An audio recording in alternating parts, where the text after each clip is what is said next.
Hoy repasaremos los máximos y mínimos de una función. Aquí vemos el proceso completo realizado, pero aún vamos un poco más a fondo. Para empezar, nuestra función. Hoy trabajaremos con 3x a la quinta potencia menos 5x elevado a la tercera potencia. Pero esta forma no es muy linda. Arreglémoslo un poco. Mucho mejor. Ahora que ya sabemos cómo es nuestra gráfica, podemos observar que el punto máximo se debería encontrar aproximadamente en menos 1,2 y el mínimo en 1, menos 2. Pero hagamos los cálculos pertinentes. Para empezar hay que derivar 3x a la 5 menos 5x a la 3. Nos quedaría como 5 por 3x elevado a la 5 menos 1 menos 3 por 5 x elevado a la 3 menos 1. En total sería 15x a la 4 menos 15x a la 2, pero creo que podemos mejorar un poco. Si lo factorizamos quedaría como 15x al cuadrado por x al cuadrado menos 1, todo esto entre paréntesis. Ahora lo que podemos hacer sería igualar a 0. Podemos ver que x al cuadrado menos 1 es igual a 0, x al cuadrado es igual a 1, x es igual a raíz de 1, que es 1. Pero esto como que no nos gusta, ¿o sí? Porque si intentamos igualar 15x al cuadrado, no nos daría. Entonces, ¿qué podemos hacer para solucionar esto? Pues factoricemos nuevamente. Entonces, el x al cuadrado menos 1 nos quedaría como x más 1 y x menos 2. Entonces ahora el 15 al cuadrado se pasa dividiendo y quedaría como 0 al final. También podemos pasar el que queramos, ya sea x más 1 o x más 1. Al final de cuentas vamos a hacer las dos partes. Entonces x más 1 es igual a 0.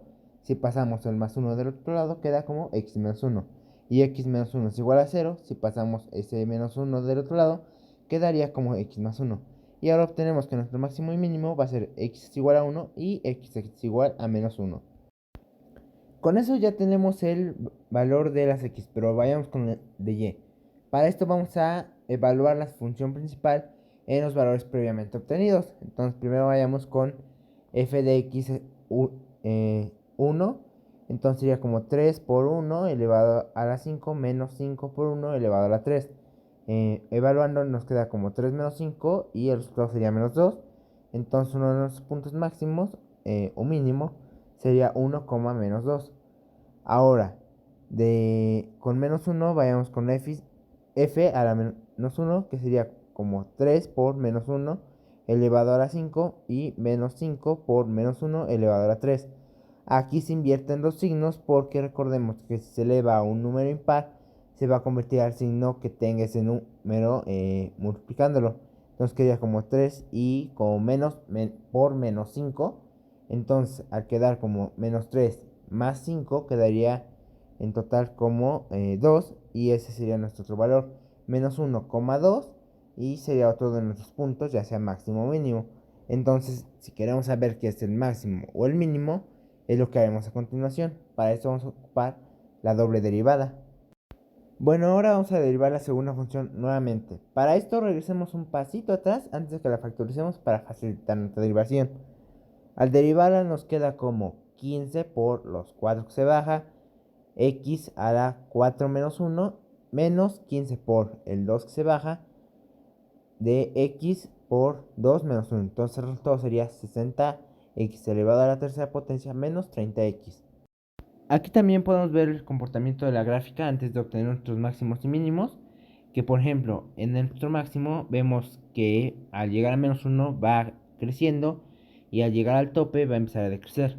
Al contrario que en el mínimo, que antes del 1 va a decrecer y al llegar a su tope empieza a subir, que sus topes son cuando la derivada marcaría como 0.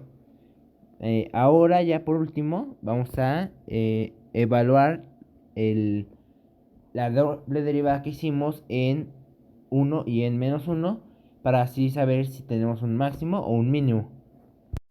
Entonces evaluamos en 1 da 60 por 1 a la 3 menos 30 por 1 da 30 y como es positivo va a dar un mínimo.